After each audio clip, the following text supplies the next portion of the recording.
बहुत समय पहले की बात है। एक राजा बड़ा प्रतापी था। दूर दूर तक उसकी समृद्धि की चर्चाएं होती थी।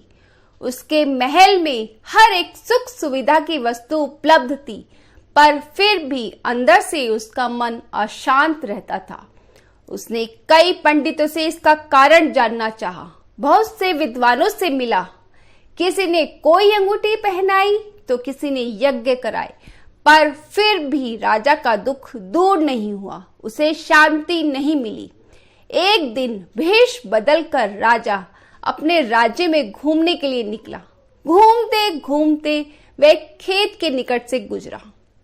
तभी उसकी नजर एक किसान पर पड़ी। किसान ने फटे पुराने वस्त्र धारण कर रखे थे और वह पेड़ की छांव में बैठकर भोजन कर रहा था।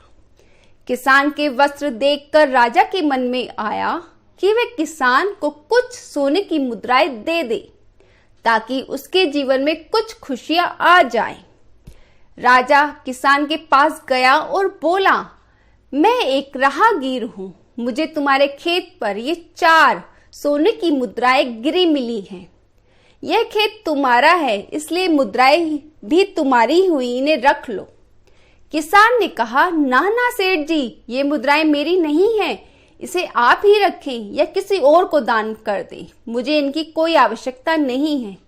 किसान की यह प्रतिक्रिया राजा को बड़ी अजीब लगी। राजा बोला, धन की आवश्यकता किसे नहीं होती भला, आप लक्ष्मी को ना कैसे कर सकते हो? किसान बोला, सेठ जी, मैं रोज 4 आने कमा लेता हूँ और उतने में ही खुश रहता हूँ।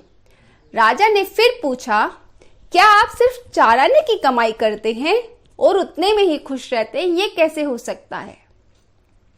किसान बोला, सेठ जी, खुशी इस बात पर निर्भर नहीं करती कि आप कितना कमाते हैं या आपके पास कितना धन है। खुशी उस धन के प्रयोग पर निर्भर करती है। राजा ने फिर पूछा, तो तुम इन 4 आने का क्या क्या कर लेते हो?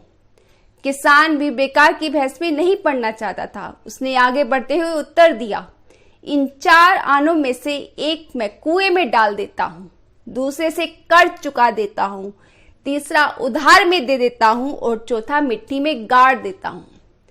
राजा सोचने लगा, उसे यह उत्तर समझ नहीं आया। वह किसान से इसका अर्थ पूछना चाहता था, पर किसान तब तक जा चुका था।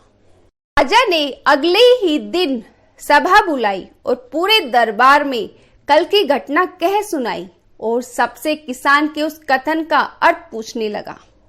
दरबारियों ने अपने अपने तर्क पेश किए, पर कोई भी राजा को संतुष्ट नहीं कर पाया। अंत में किसान को ही दरबार में बुलाने का निर्णय लिया गया।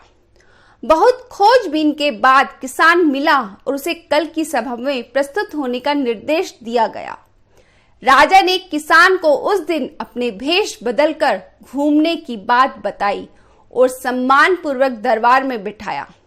राजा ने किसान से पूछा, मैं तुम्हारे उत्तर से प्रभावित हूँ और तुम्हारे 4 आने का हिसाब जानना चाहता हूँ। बताओ, तुम अपने कमाए 4 आने किस तरह खर्च करते हो जो तुम इतना खुश और संतुष्ट रह पाते हो? किसान बोला, हुजूर, जैसे कि मैंने बताया था, मैं 1 आना कुएं में डाल देता हूँ, यानी अपने परिवार के भरण पोषण में लगा देता हूँ। दूसरे से मैं कर्ज चुकाता हूँ, यानी इसे अपने बूढ़े माँ बाप की सेवा में लगा देता हूँ। तीसरा, मैं उधार दे देता हूँ, यानी अपने बच्चों की शिक्षा दीक्षा में लगा देता हूँ।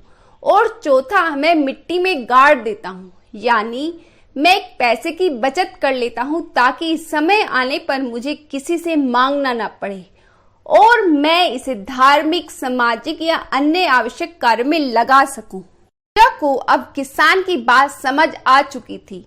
राजा की समस्या का समाधान हो चुका था। वह जान चुका था कि यदि उसे प्रसन्न और संतुष्ट रहना है तो उसे भी अपने अर्जित किए धन का सही उपयोग करना होगा। इस कहानी से हमें क्या शिक्षा मिलती है कि जो हम पैसे कमाते हैं हमें उसका सही उपयोग करना चाहिए। अगर हम अपने कमाए हुए पैसे का सही उपयोग नहीं करेंगे, चाहे हम लाखों रुपए ही कमा ले, फिर भी हम प्रसन्न और संतुष्ट नहीं रह पाएंगे उम्मीद करती हूँ कि आपको ये स्टोरी अच्छी लगी होगी। अगर आपको ये स्टोरी अच्छी लगी हो तो प्लीज